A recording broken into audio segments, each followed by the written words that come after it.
That's right, you are now listening to Tommy Tom's One Mic. Warning, this podcast contains explicit language, triggering or sensitive topics, and controversial discussions. Thank you so much for tuning in to Tommy Tom's One Mic.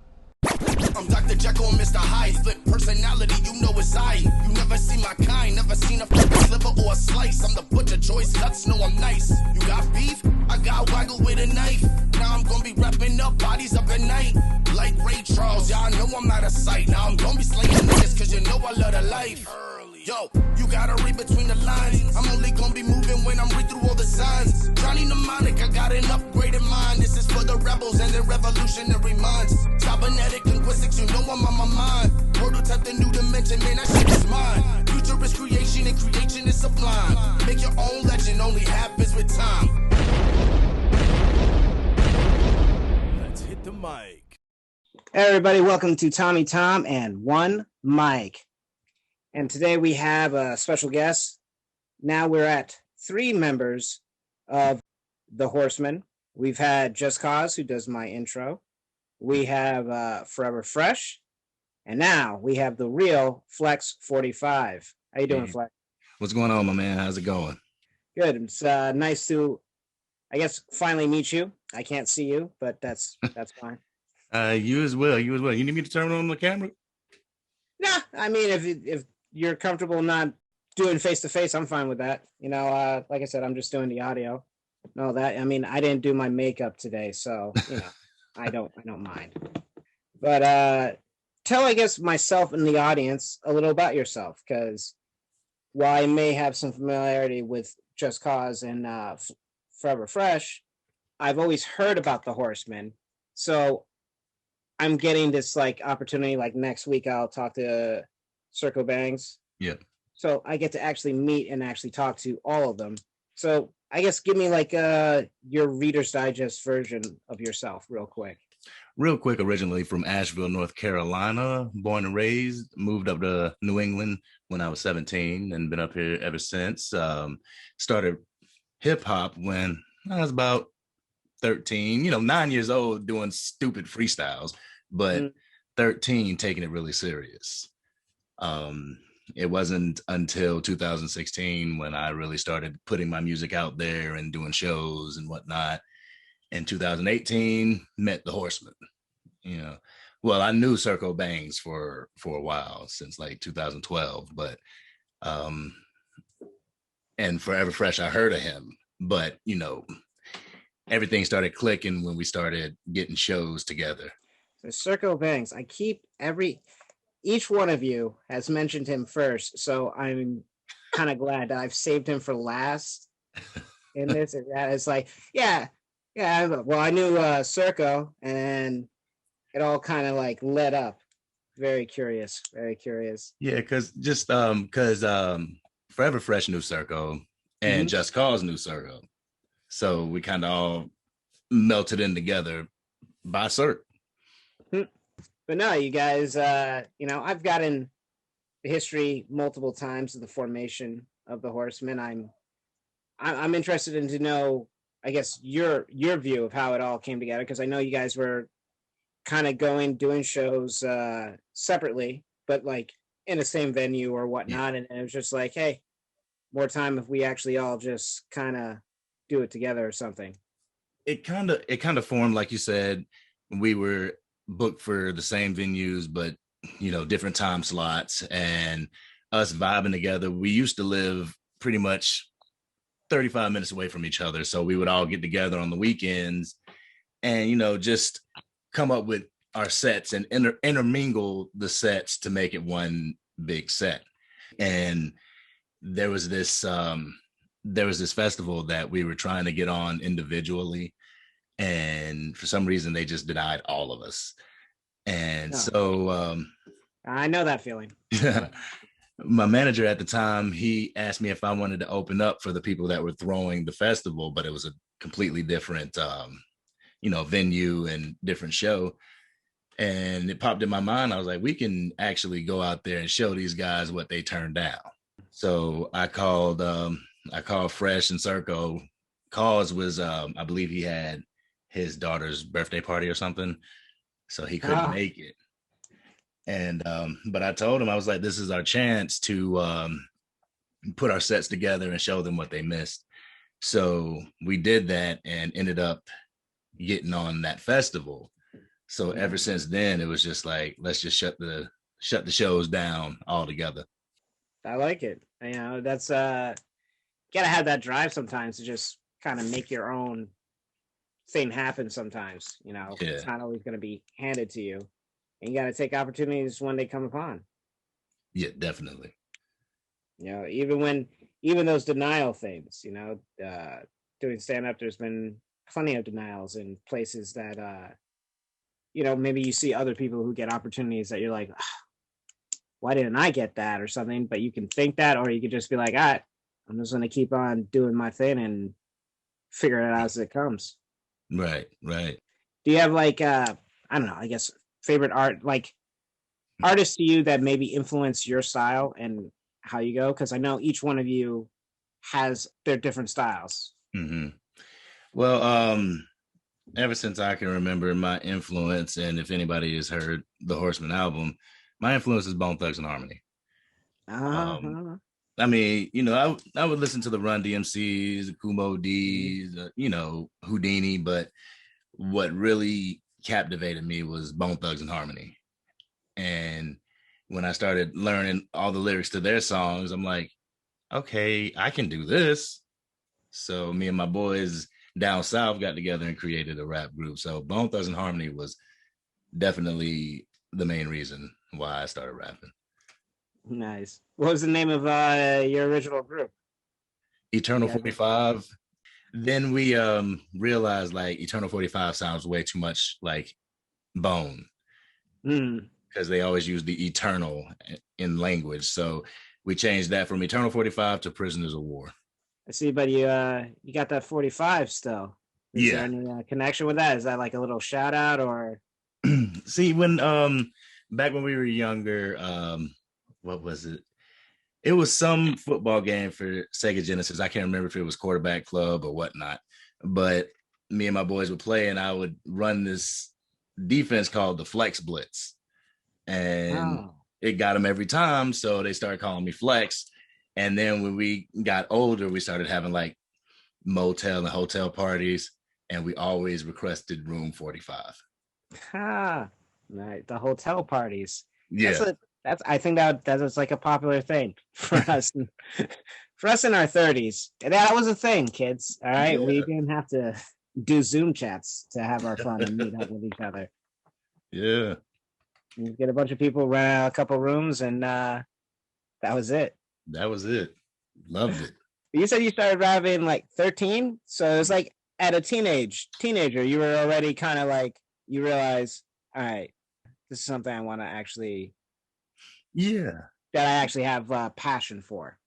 I think the passion came, you know, I loved hip hop music, and I love hip hop music, but when I first broke into really rapping and writing down my lyrics, I was very good at slam poetry and just writing down poetry on the fly. So somebody's like, you should turn those into lyrics. And that with Bone Thugs and Harmony, just the combo, perfect thing. Yeah. So you're a slam poet. Yeah, I mean, I would. Yeah. Don't be modest here, right? Look, nobody's gonna see your face, so it's not like someone's gonna see you right away and be like, oh, they gotta actually look you up, and in the end, you've already won. Right. Yeah, I do a little bit. I've kind of shied away from it and really focused on just the hip hop aspect, but I did this one about a couple months ago and haven't done anything with it. It's called I Follow Cap. I Follow Cap? Mm-hmm. And what's your special meaning, or? It's the meaning of you know, what Colin Kaepernick did, what he stood for. Oh yeah. And see, I'm a 49ers fan. That was my kind of growing up, because I was raised Mormon, and the only no offense, but the only worthwhile Mormon athlete at the time was Steve Young. Hey, yeah. You know, that's my quarterback, TM. Mm. So I was always a 49ers fan. And that cap thing was always, I don't know, it's just weird to me how it just got blown so Yeah. crazy.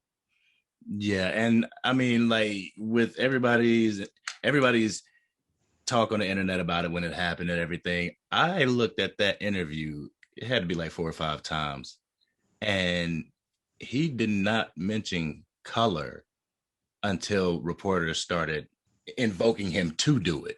He was saying he's looking out for people, Yeah.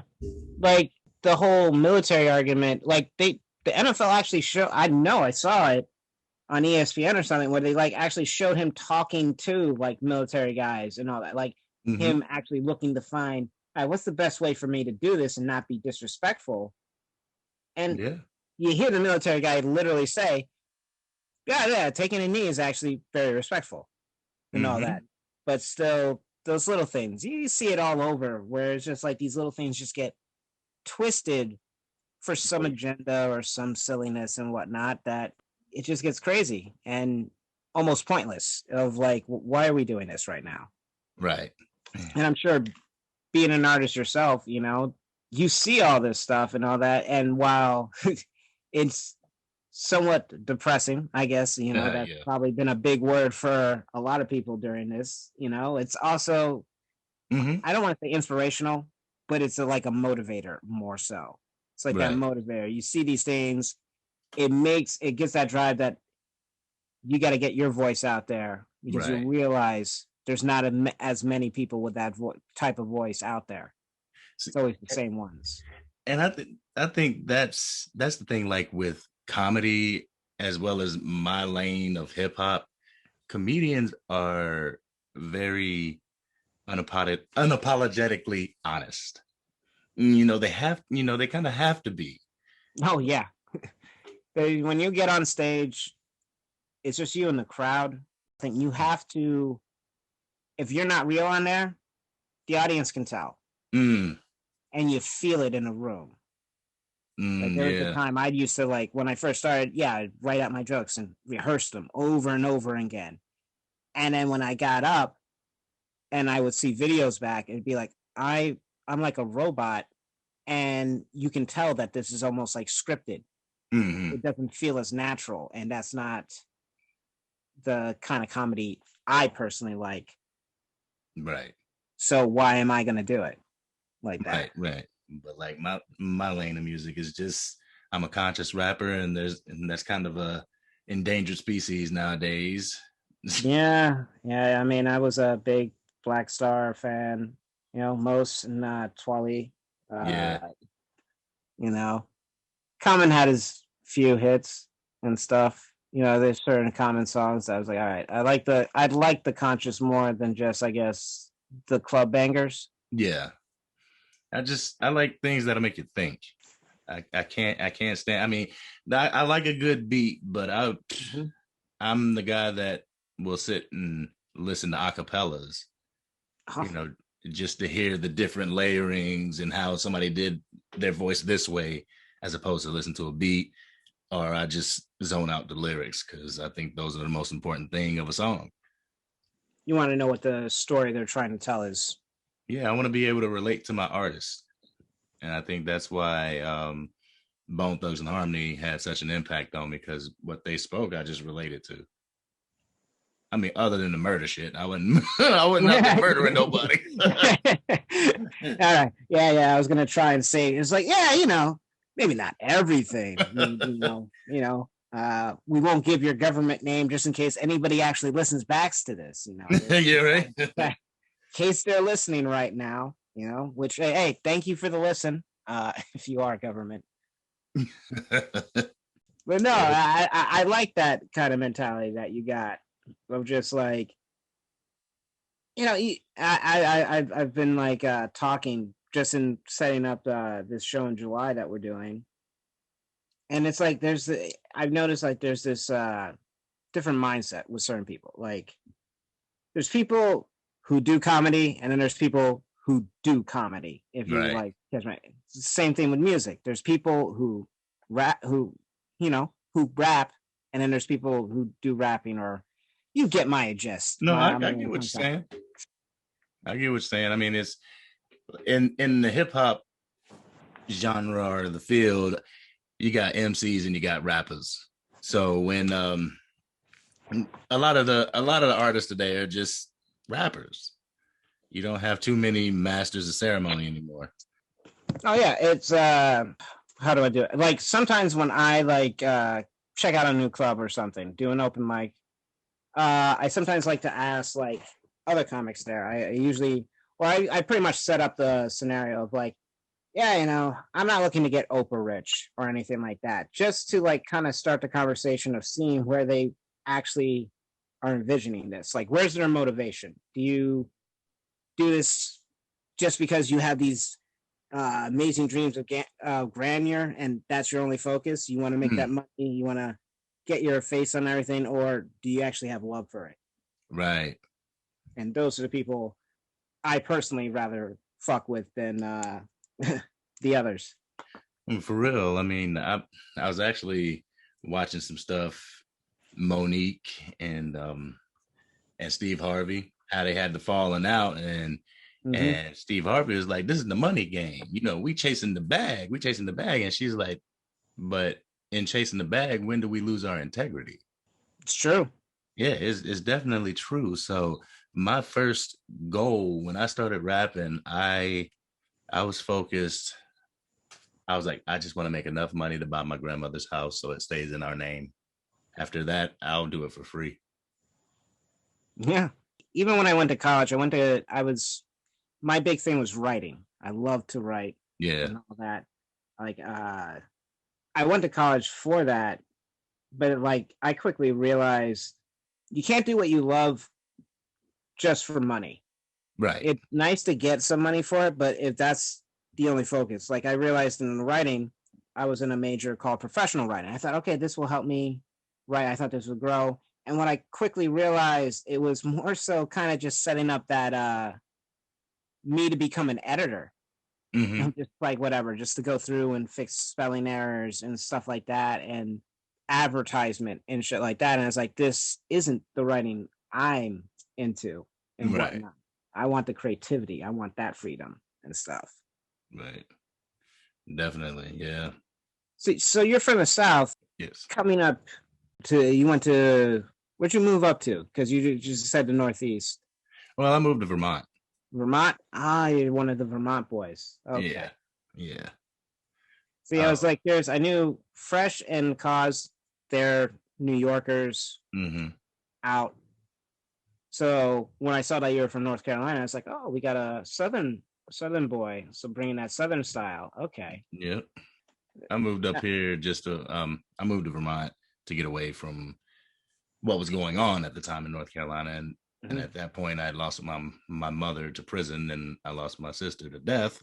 And I was looking for any reason to get out, and I left. So that's how I came here. Now, sometimes, you know, what is it? I guess, you know, many of those you got to say goodbye sometimes just to kind of grow. Yeah. And do what's best for you. I mean, the most important people in your life are going to know. Sometimes you have to be selfish for your best interest, and they can't hold that against you. Yeah, definitely. Now, you guys have done some shows and all that. Oh yeah. I don't think I got to ask Fresh. I got to look back at that, but I did ask Cause, and I'm curious, what has been your favorite like performance or something? And it doesn't even have to be with the Horsemen, just like, and not even your favorite. Let me rephrase this. What was like a performance that you realized, oh shit, I'm actually doing this? I think it was the county had a talent show up here, and I had been on the stage many times before this, and you know, it was nothing to me. But when I got behind backstage of this talent show, I started freaking out just because my audience was not, you know, the 18 to 40 hip hop heads. It was more 18 to 70 just white people. Yeah. And yeah. lack of a better term, but and I was just back there like, they're not gonna feel a word I'm saying. Like, I'm not gonna win this talent show, and I came to win. So I went out and did my song. It was called 2018 A Slave. And I didn't win, but afterwards I had people coming up to me, with tears in their eyes, talking about we heard every word. The judges was like, we need more of you in this county to bring light. So the second talent show I did was in a different county, but it was still in Vermont, still same scenario. Mm-hmm. But I went in not caring if I won and caring about the message I delivered. And I think I left that second show with so much satisfaction, even though I didn't win. So that show, and there was a Biggie tribute show that I ended up doing by myself, but the Horsemen were in the building. So but with the Horsemen, it probably have to be Cloud 9. We did a show down at Cloud 9 in New Hampshire, and we had them going. Yeah, we when you got that feeling that it's like, oh, I got this. When you see the headliner run up to the DJ's booth while you're on stage, and then the headliner goes on after you. See, we were like toward the middle of the card, and then you had like 4 more artists, and then the headliner. We had the crowd so hyped that the headliner was like, "No, I'm going after them. They're not going to shut my show down." It's like, while it's still hot. I don't need anybody else to bring this down. They're hot now. I got to get out there. Yeah. Have you been able to stay busy during this pandemic and whatnot and all this shit? We tried to stay as busy as possible. I released a mixtape and an album. Obviously, the mixtape was free. I didn't, don't come out of pocket on that. And in June, I released my album, Best Kept Secret. After that, it was really Help Fresh with producing his album, produced the whole Horseman album, and here we are now. That's good. You actually stayed busy and all that. I think that one, I guess if you can find a positive, this really does kind of weed out who wants it and who doesn't. Right. If you got to evolve and you got to change and all that, and you got to really take a look at yourself and be like, all right, I'm in. Let's do this. Right. And I mean, we've been focusing a hell of a lot on really strengthening our brand during this pandemic, getting and reaching people through social media. And if we can reach them through social media, they're in the area, whatever. And when we're able to do shows, they'll come out, But I think it's just really, extending our hands, getting music out, and really touching base with the people that rock with it. I don't like considering people fans. I don't like that. So I consider anybody that listens to our music, they fuck with us. Sorry. I'm sorry. No. Hey, no. I already cursed before. You're fine. All right. I believe I even advertised it. It's just uncensored. Good. Don't worry. All right. We don't have a swear jar or anything. You're good. You're good. No. Yeah, it really is. It's that's where you really kind of find yourself, and you gotta really take into account. And now did your album come out right before things started like shutting down, or? It was in June. We started really shutting down in March. Yeah. And I was kind of torn. I didn't want to release because I'm like, man, during these times, I don't want people coming out of pocket. They need all the money that they can get. So I was trying to like stall, but in me stalling, I was holding up progress with the other Horsemen. Mm-hmm. Like Dougie, Fresh was trying to release Dougie, a couple months or a month after me, and me holding back it was holding him back. So I was like, I just got to do it. Yeah, it's got to be. It is a kind of, I don't have to deal with that with comedy, but I was thinking of that, like, because yours, essentially, as you guys are a unit, yours is the first one to drop. Yeah. So there's that kind of pressure and almost feeling with it. And then this hits, and then it's like, oh man, is this the time? Should I do it or shouldn't I? And those questions. Because it was like, okay, best kept secret. I would perform like 3 or 4 songs from it when we were doing live shows back in 2019, because I spent the whole year working on it. And it was a number of people saying, I know we're in a pandemic. I know times are hard, but fuck that. We're stuck at home. We want to hear music. We want to be entertained. So just release it. I was like, all right, release it. And I did. How you feel about it? I mean, I'm sure you always want more, but at the same time, there's got to be that kind of like, I don't want to say release. There's got to be that kind of maybe just like relief of like, I finished it. I actually did this. There definitely was a relief. Like, it's done, it's over with. But then the relief was short lived, because it's like, all right, this is over with.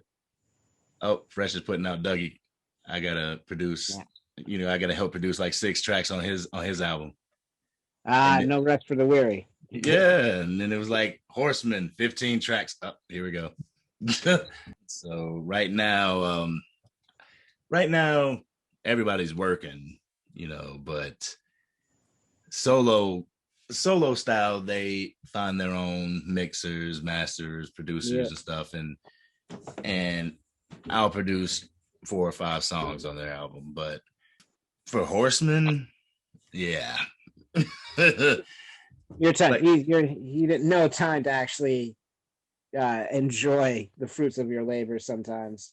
Yeah, because it's like when the Horsemen album dropped, I bought it because I'm gonna buy it as my group, support. Mm-hmm. But I didn't listen to it. I didn't listen to it for like a month. And oh no, I get that. And they were like, oh, you don't like the album? You don't like it? I'm like, no, I'm just not removed from it. Like, I like mixing and mastering and hearing people's I joke with them. I'm like, hearing people's wet mouth. I can hear that in the fucking headphones, man. Yeah. But yeah, it finally, after a month, I finally sat down and listened to it. I was like, yeah, this is pretty good shit. That's good. But no, I get that. When you like work on something so hard and all that, you want to get it out, you want to perform it, but at the same time, you don't want to hear it back, because right. You're the one, you're so attached to it, where it's like, oh fuck, I could have done this way, and maybe I hit that note a little higher or something like that. That it's just like, oh shit. It's like a lot of us have all worked at fast food in our younger years, and you're off work, and they're like, and your friend's like, yo, let's go to McDonald's. Like, man, I work at McDonald's. I ain't trying to eat that stuff. That's exactly how I felt. Like, I worked on this whole album. I really don't want to hear it right now, but I heard it, and it's off the chain. Obviously, they did a great job. My boys did the damn thing, and I'm proud of them. Yeah, man. Yeah. No, that. I like that analogy of the McDonald's. It is true. The harder you work on something, like when I've produced shows, I think people think I'm in on all the, like, I think somebody like is talking, it's like, oh yeah, we all got like fucked up together, and I was just like, nah, you guys did. Yeah. I was running around making sure things were going and all that stuff. I don't get to enjoy myself like that. Right. So, some people see it, some people don't, but there is that like gratification, I guess, just like at some points you just kind of sit back and be like, I did that. Yeah. there's a lot of people that oh my God, this sounds good. This album sounds dope. Like, yo, who mixed your shit down? Blah blah blah blah blah. Like, that's cool. And at one point, it kind of made me want to just, shy away from rapping and just stay behind the scenes.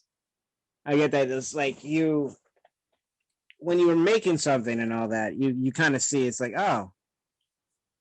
I can do this. It's clear I got this like talent for it. Maybe this is what I should do. Like, when I guess the best comparison I have is the producing the shows of like, I did 7 of them, and maybe like to the 4th one, when I was like doing it, I was like, because I only started like a year and a half ago. Yep. And then like halfway in, there's this thing of like, all right, I need to just book a show in the city for myself, just to go out and do something, because I'm not enjoying producing a show, performing, and doing all this.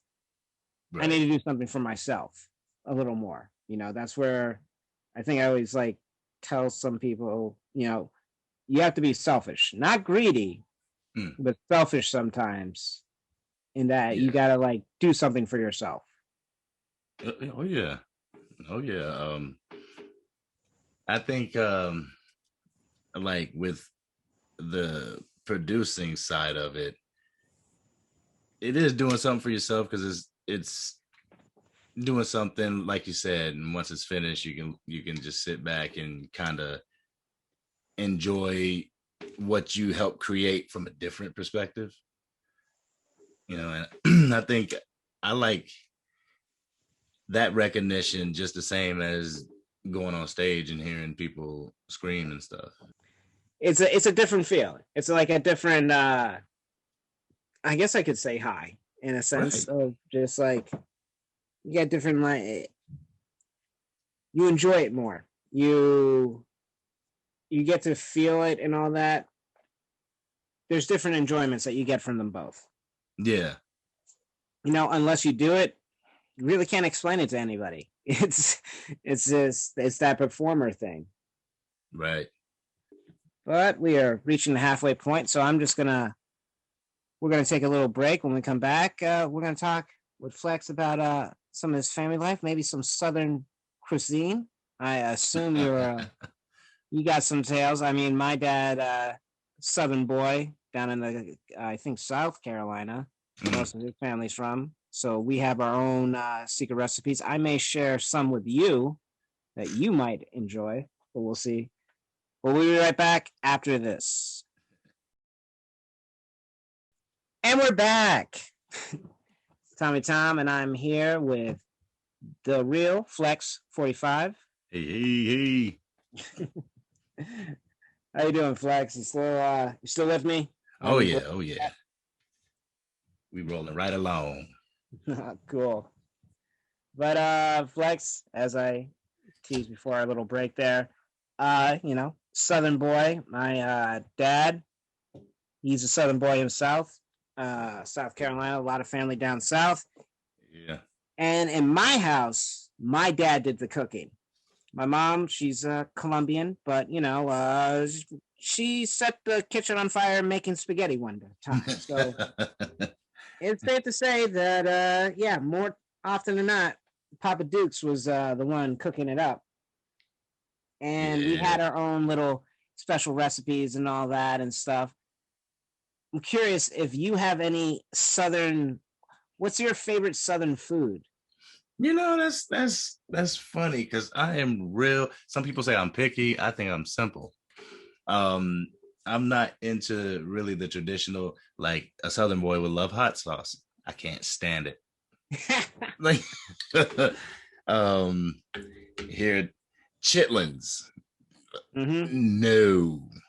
Yeah, I'm with you on that one. I'm not with you on the hot sauce. But to each their own on that. But like Southern boy, fried chicken's embedded in my DNA. I wasn't gonna bring it. I was like just waiting for that. I was like, I'm not gonna be that guy to just start off with a fried chicken thing. I'm gonna let him lead into this. Let him lead into the fried chicken, and then we'll go from there. Yeah, but I mean, as far as the southern part, like I've lost my accent. I mean, I think the only thing that's southern now is my birth certificate. Oh shit. But I still, I still represent my hometown, still represent my home state, even though Petey Pablo beat it to me first. Yeah. Petey Pablo. That bastard. No, yeah, man. My dad, he just made like, it wasn't so much southern. Like, we have this one thing, and it was actually my aunt, and I just refer to it as southern empanadas. Mm-hmm. The white version. Essentially, you get like biscuits. That's what you're going to use as like your tortilla. But what you do, mix up some meat, chicken, beef, whatever. Mix that up with some vegetables. Then you use cream cheese. You put that with it to kind of make like this thing. Then you wrap it with, you flatten the biscuits, wrap them, bake them up, and then you got delish. Oh shit! Well, that sound like shit. My that cause put us onto what, the Pathaleos? Oh. No, but the true thing, and I can't really give out how you do it, but it's called fried corn. Fried corn. My dad makes some fried corn. It's pretty much corn, bacon, some pepper and shit, and he knows how to do it. Damn. And pass that down to myself, and that is a family thing. I'd have my friends show up Thanksgiving or Christmas night at my house acting like they're there to say hi to me when I know they just there to try and get some fried corn from my dad. You're like 3 friends just on your back porch. Hey man, what's up? And all that. I was like, all right, you guys, I know you guys want some fried corn. What the fuck, guys? Slide them out a little plate. There you go. Yeah, do that. And then, he makes, I think one friend, he came and my dad gave him like a care package to go back.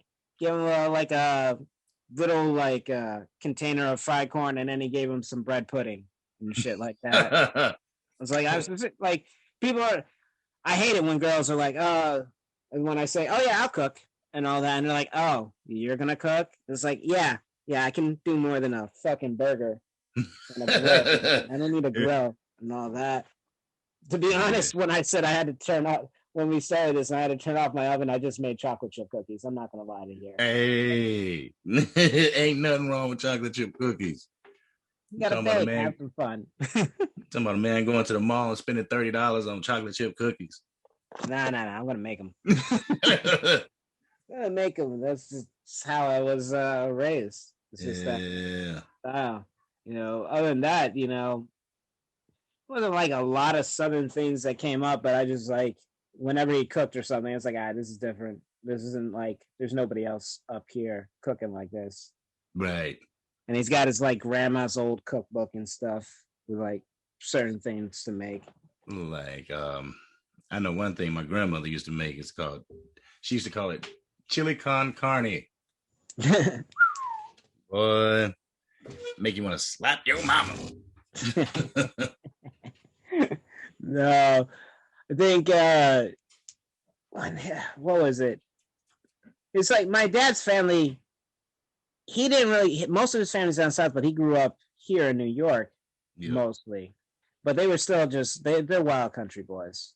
My uncles and all that, and my aunt, like the famous story with her is they used to ride their dirt bikes through this golf course.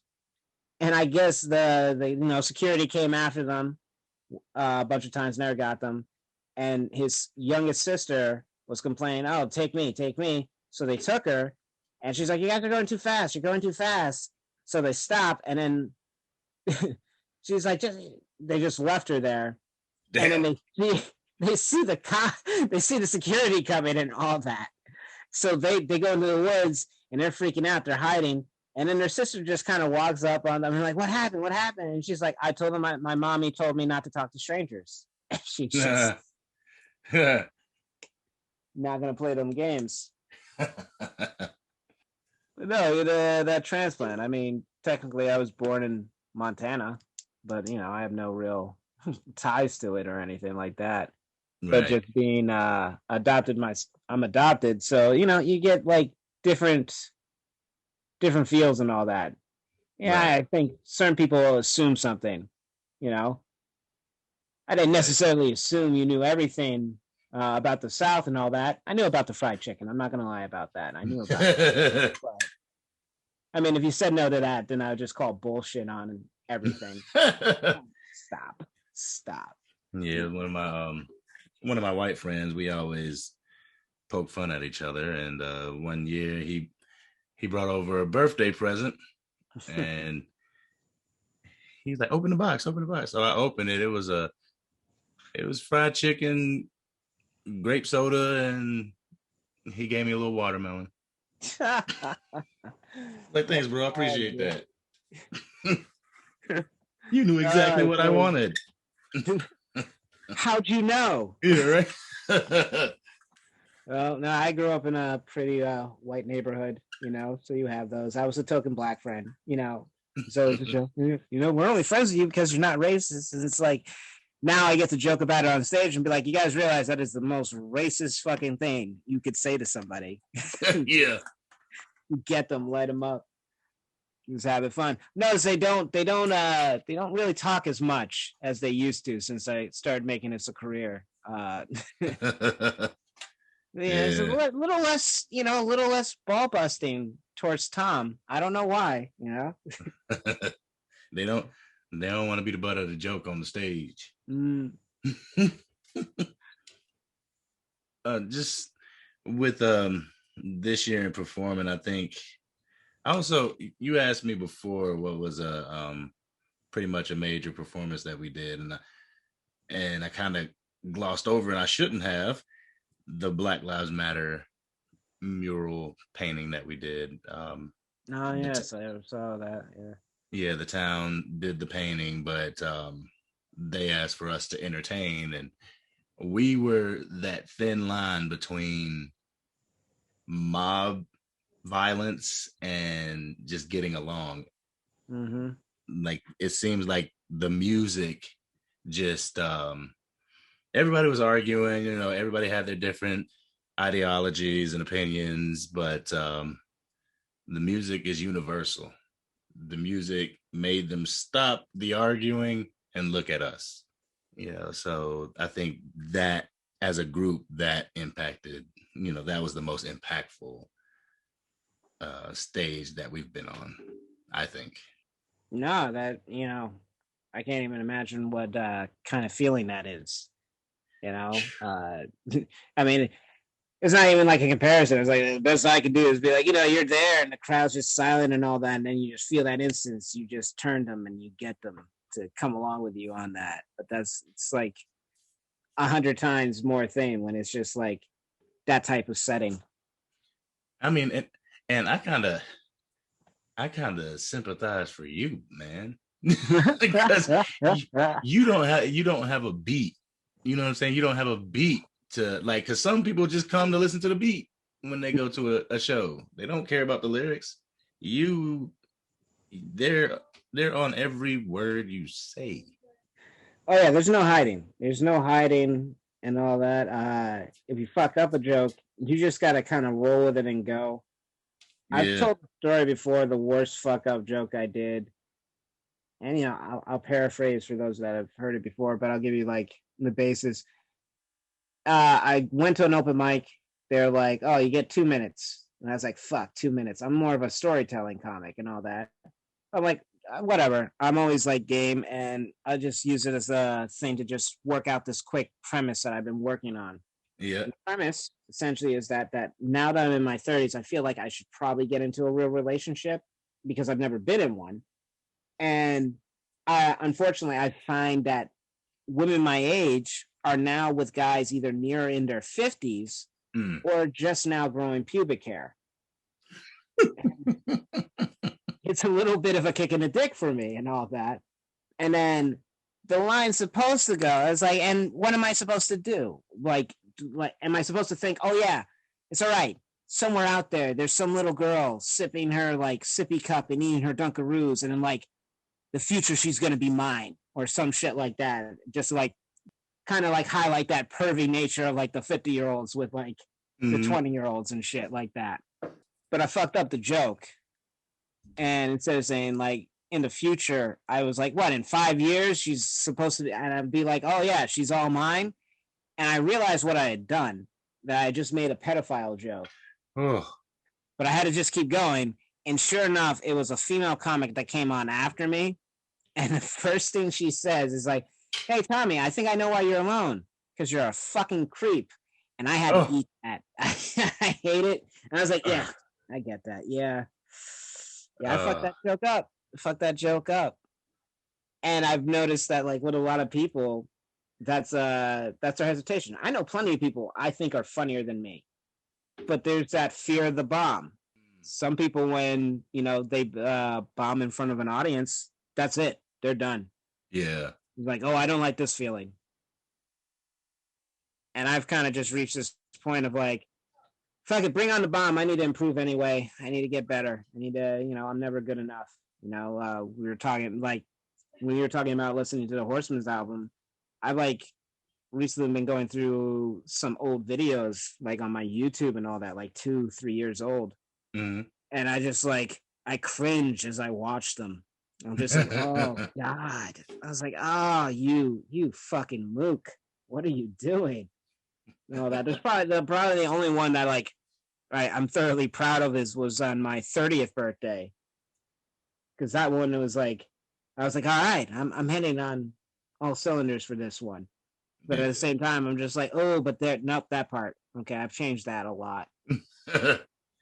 Yeah. But hey, you can't beat Father Time sometimes. Yeah. Yeah, but I'm looking forward to the show you putting together, man.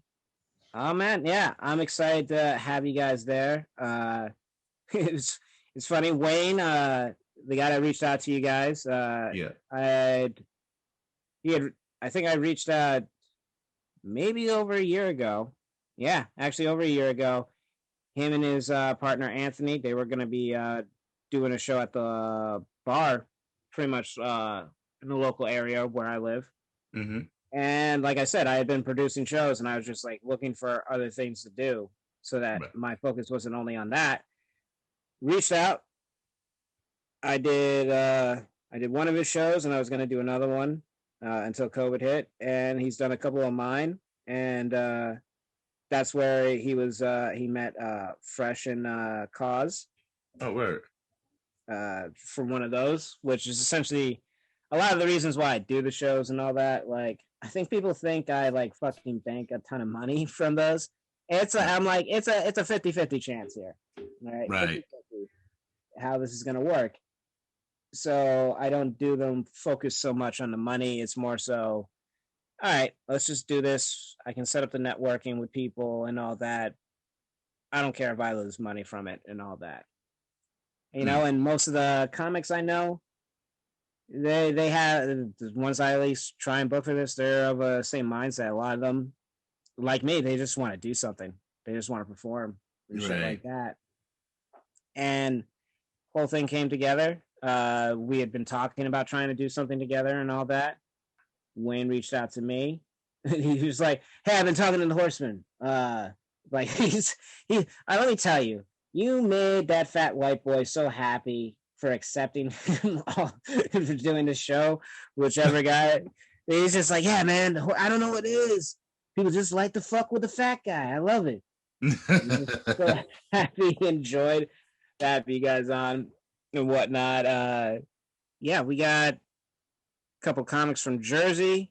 I'm actually got an interview after you with bassist, another Tom from PA band Static in the Attic. They actually played the last show with Cause and Fresh.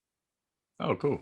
You know, we, like, all of us, Wayne, Anthony, and me, we all have our own different connections with different artists and performers and stuff like that. Right. So it's just like using all those connections now and trying to do something positive. Right.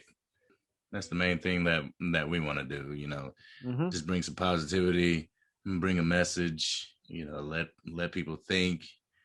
Because, if you listen to Best Kept Secret, I pride myself on storytelling and making people think. If something's not doing that, or if hip hop in general is not doing that, I don't listen. I haven't listened to like mainstream hip hop since like 2008. Yeah, I haven't listened to the radio in God knows how long. Yeah, it's Can't like, do it. Like, it's usually when I'm getting a ride from somebody, they got it on. I'm like, oh, this is what's this is what they say hot in the streets right now. This is what it is. Okay. Yeah. I mean, I get tortured because we have to listen to the radio in order to like hear us in rotation. Mm-hmm. so it's like, okay, we're not on, turn it. Oh, that's got steak. No, man, it's weird. I know even before this, I'd been talking to Freshman Cause and the guys at Static and all that, and I'll probably talk to Tom about it too. Before this show came about, I was even considering just like doing like a little mini Northeast tour kind of setup or something. Oh, that's cool. Try and set up something like that. But it goes back to that whole thing of just staying busy, keep on improving and shit. Like I'm entering 5 years now, doing stand up. Nice. And I'm in no rush or anything like that because like I said before, you can always improve, but I always have like little goals and things that I want to do for each year. Right. Of just like showing that growth of doing something a little more. Like the first year, just straight open mics. I pay like $63 to get on the bus, go down to the city, hit up as many mics as I could, and try and catch the bus back at Port Authority or end up spending the night there. Waiting for the bus in the morning or something like that. Damn. Then you move on to doing like bringer shows and stuff. I still do bringer shows every now and then just because that was really the main option, and also to help out clubs and all that just for money and all that, especially in the city. So, and then I think it was around the third year. That's when I was like, all right, let me see if I can start producing some shows, doing a little more work on that. And then last year it was like, all right, let me try and create my own comedy special and all that, which was the first show that Cause and Fresh did, the Oblivious Racist.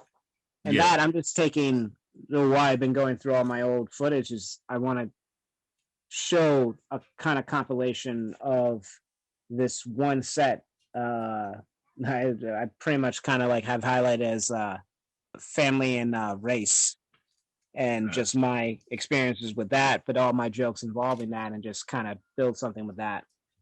Right. So all these little projects and staying busy. Yeah, it's the most important thing, especially like if, with lockdowns and quarantines and stuff like that, it's like, got to keep yourself busy. Otherwise, you're going to go stir crazy. Oh, I've seen it. I get a lot of people that hit me up. Some of them asking, hey, how do I get into stand-up? Tell them, you just got to figure out how to do it. I was like, can you drive? Got to head to Jersey. How can I get into stand-up? And I think you gotta have a love, a passion for anything that you get into, whether it's hip hop or stand-up. Like especially stand-up, I feel like you gotta have a type of skin for that. What I love about like some of the people that hit me up, and sorry if you hear this, but like if you hit me up saying I want to do stand-up, and I tell you to like just do it, go for it and all that. And you literally tell me, oh yeah, but I don't want to bomb on stage. But if you give me a mic and a stage, I'd kill it. It's like I kind of like just pause and look at it. It's like there's so many contradictions about this right now. Like, you either want to do it or you don't, or you just have this kind of ego that you just, oh yeah, I'm awesome, I got this, I can do whatever I want. But yeah, I mean, you know, I have a love for comedy, but I couldn't do it. You know, like I just remember, you know, listening to Eddie Murphy, Richard Pryor, Bill Cosby, you know, listening to their records and stuff, watching Delirious and Raw. I think that was more of my era of comedy. And I mean, Chappelle got me too, but I just look at it, and I've been a part of you know, shows where it's been a mixture of music and comedy. And I sit back, I laugh, but I'm like, damn, I couldn't do that. Yeah. Those are the type of shows that I produce. I'll give you a comic though that I think you should check out, that you probably think is pretty funny. I don't know if you've heard of him, Andrew Schultz. Andrew Schultz. Nah. So he's a white Irish guy from New York, grew up in New York, Manhattan, all that. He really got big doing podcasts with Charlemagne. Oh, word! I know what you're talking about. Yeah. Okay. Yes. Okay. Now, yeah, he was funny on the podcast with Charlemagne. I didn't know he was actually stand up. Oh, he's stand up. He's blown up this year a lot. He's got his Netflix thing, Schultz Saves America. It's 4 15-minute episodes. It's pretty much, if you followed him, he did these little like political things, almost, I guess you could say like a Weekend Update or something like that, where he's just sitting on a chair and they have little images pop up next to him, and he's just talking about topics. And it's broken down. He talks about the Black Lives Movement, talks about the election. He goes through all these things. And it's like we were talking about, it's just making that sense of stuff, you know, right. Just like, this is the obvious. This is obvious. Why can't we all see this? But we're taking these things and just turn it like that.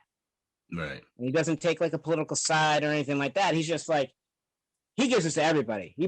He gets on Sean King a lot. He has his own, he has a bunch of stuff, but it is that like doing something different and not being afraid to do it. Yeah.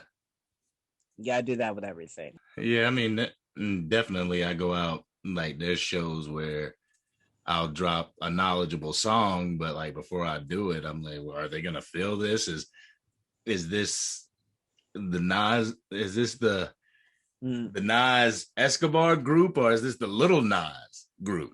You know, who am I speaking to? Yeah.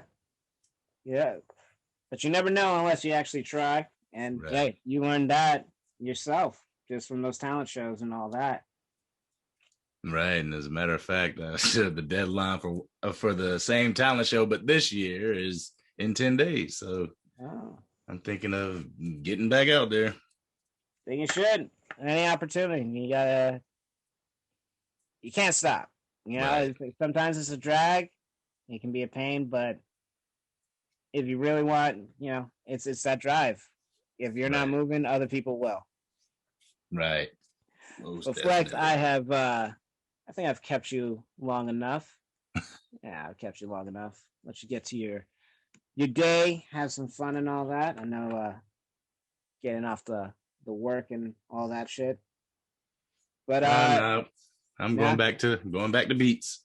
Yeah. There you go. But hey, tell everybody where they can find you and listen to your album and all that stuff. Yeah, well, you can find me Darealaflex 45 on all major platforms.